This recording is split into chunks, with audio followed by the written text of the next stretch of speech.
for me, it's very important to show that even if people lose their language, what we can say that language is mostly associated with identity, even if they lose this main point of their identity, it doesn't mean that they are not Ukrainians or Jewish Ukrainians any longer.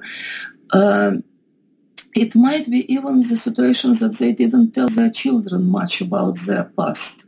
But modern world allows us to reconnect. And what I see now, that in many cases, children and grandchildren of these Anzacs want to reconnect with their past.